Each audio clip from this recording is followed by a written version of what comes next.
Well, now that that courtyard area has dried, we're onto this right-hand side, the wall of this building coming in from the right here. And for that, I want that slightly yellowy mixture again, which I've mixed from Naples yellow and raw sienna. I've got a 1-inch flat brush and I'm getting a really good brush full of that colour. I'm bringing it all the way down this right-hand side here. Having taken care to mask that line out, still be careful with it so that you don't now smudge it into the blue. Try and stick to that, making the advantage of a flat brush is you can get a nice neat line with it. Okay, still got masking fluid on the pot, so you can ignore that. You can paint right over it. I'm going to put a hint of the slightly pinky colour into that. That's the raw sienna and permanent rose. Touch of that down. And I'm also going to put some shadow into it. Make it look like there's a bit of shadow on this wall. Ultramarine blue and alizarin crimson. And still with the 1-inch flat brush, put a few streaks of that down into it. Now it's the perfect timing now, while that's still wet, to start to put this plant in here. But because this plant carries over in front of the buildings in the centre here as well, I'm just going to dampen that before I do it with a bit of clean water. And then get a really good brushful of that bright green we used earlier, Oriolin and Cobalt Blue. Number 10 brush, and I'm just laying that in, encouraging it to soften into the still wet background. Plenty of colour in here. Don't be afraid to get stuck in with some good brushfuls of colour. Try and leave a gap here, because you do get a glimpse at this point here of that trunk.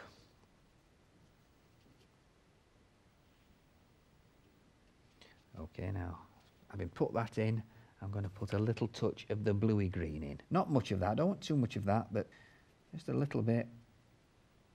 Again, working with this number 10 brush with a really good point to it.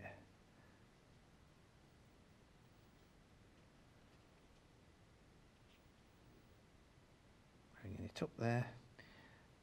Now I'm going to continue with the number 10 brush and get the rich dark green into this as well. There's some quite shadowy areas in here that are a rich dark green, so I'm floating that in.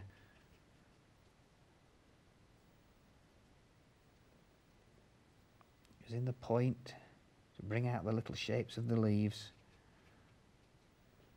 Get a really good brushful of that dark into here. It's quite a dark shadowy area around the top of the plant pot there. And I'm going to mix some more of the rich dark green. You can't make that go further just by adding water, because you thin it out and change the colour completely. Viridian, ultramarine blue and burnt sienna, and get some more of that rich dark green into there.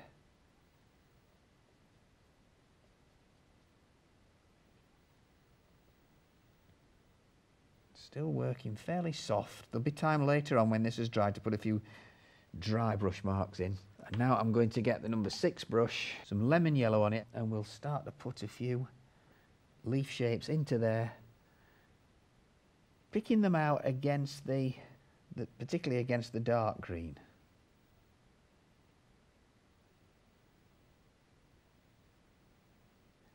Maybe pick out a few against this building here as well. Working a little bit drier there now, but it just sets that rooftop a bit further back if we get a bit of colour in front of it. Firstly with the lemon yellow and then with the rich dark green, but still working with this number 6 brush using the very tip of it.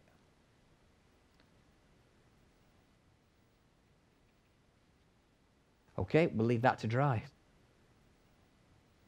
So now that that right-hand side is dry, I've taken off the last of the masking fluid and I'm now going to paint the archway. I'm starting with the number 6 brush, and that mixture of raw sienna and Naples yellow that I used on the wall, I've made it slightly more yellow by adding a bit more raw sienna, and I'm just going to paint this in the shape of the arch. Painting first of all the recess, and then into the dark part itself. And then while that's still wet, I'm getting a really good brushful of that rich dark brown again, burnt sienna and ultramarine blue for the dark bit in the actual opening. running that down there. Make sure to keep that nice and tidy.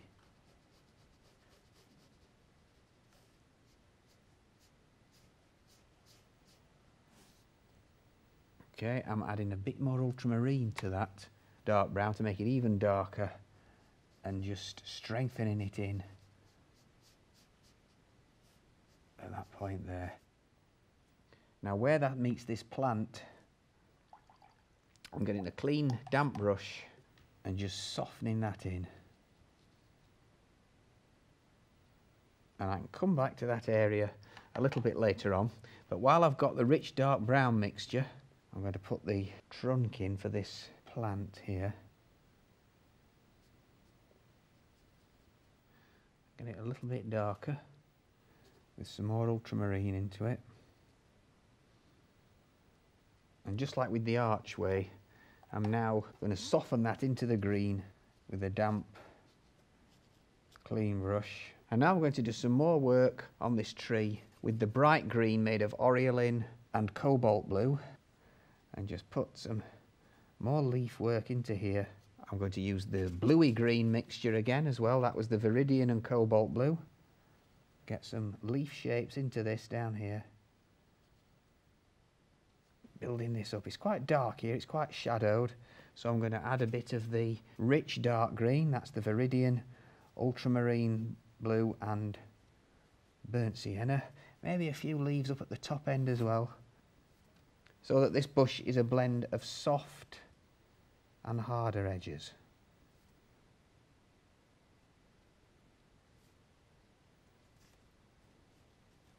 Bit of lemon yellow, neat lemon yellow again.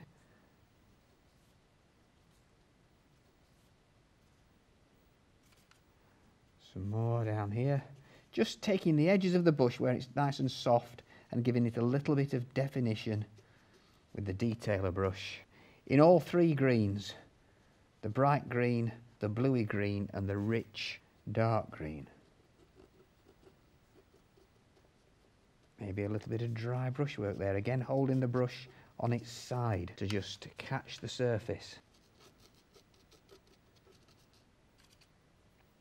Bringing it out in front of the earlier buildings as well.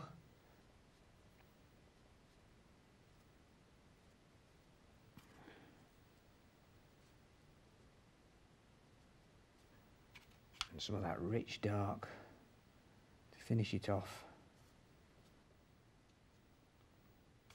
Particularly down at this edge here, we want some quite large leaves overhanging, almost taking us as far as that second plant pot.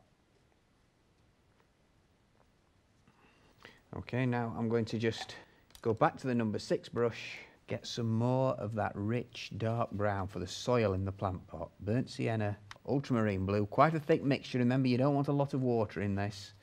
And I'm going to paint the outer edge. A lot of this plant pot shape is actually lost in the shadows.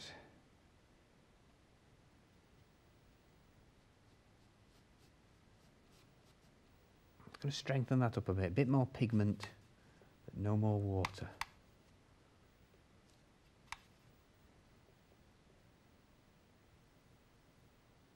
Then I'm going to try and leave a tiny gap to suggest the light catching the top edge of the pot before putting in some of the reddy brown that I used on the other plant pot, which was a mixture of raw sienna and burnt sienna, a real rich terracotta colour. Trying to leave that tiny little dry white line to suggest the light catching the top. Perhaps a bit redder. I'm going to add a touch of permanent rose to it now to make it a touch redder. Right into that corner. And then to suggest the shaded side of the pot, I've got the rich dark brown again. And I'm bringing that in from that edge there. Let's try and give the impression there's a bit of shadow under the lip there. Number 6 brush with a good point, just putting that in. And still with that rich dark brown, the burnt sienna and ultramarine, let's bring the trunk out of the pot.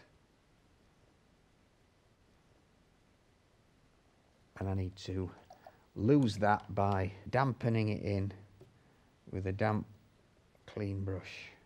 Maybe a few highlights of lemon yellow around there would be good. And I think finally I need to emphasize that rich dark under this archway by just bringing in a bit more of the rich dark brown mixture, just to emphasize that shape of the inside of the arch.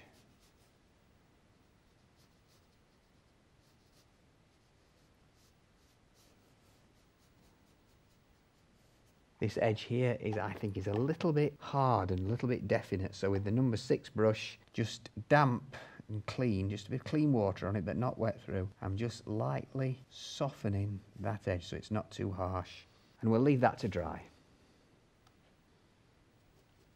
Well, the painting's almost finished now, but I just think I need a few more shadows to finish it off. So I'm taking the number 6 brush and I'm going to get some more of that mixture I used before on the shadows of ultramarine blue and alizarin crimson, bearing in mind not too thin and not too strong. It has got to be transparent.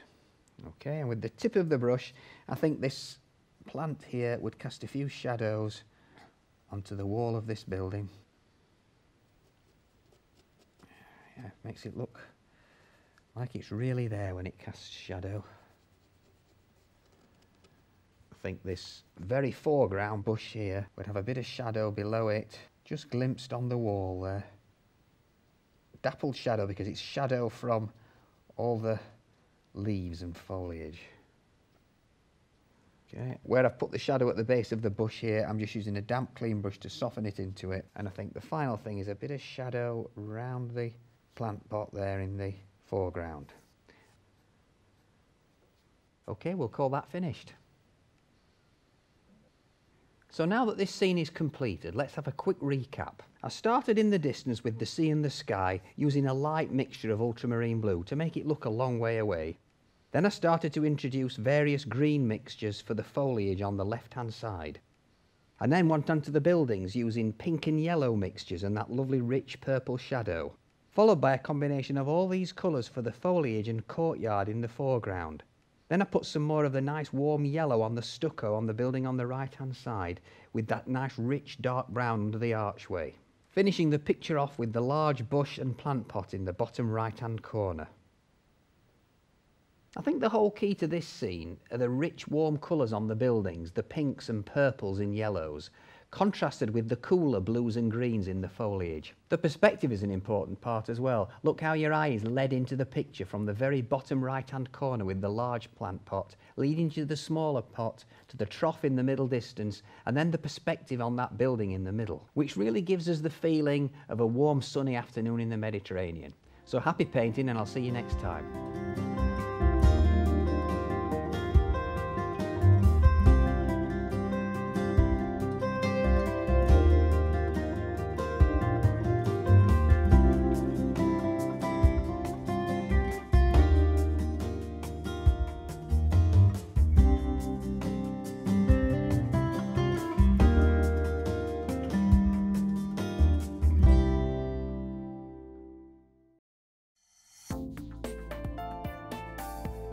Now available to buy. Try these techniques at home whenever you wish. The extended DVD of today's workshop and the book that accompanies this series are now available from the Painting and Drawing channel. For further information and to order your copy, go to www.paintingdrawingchannel.com.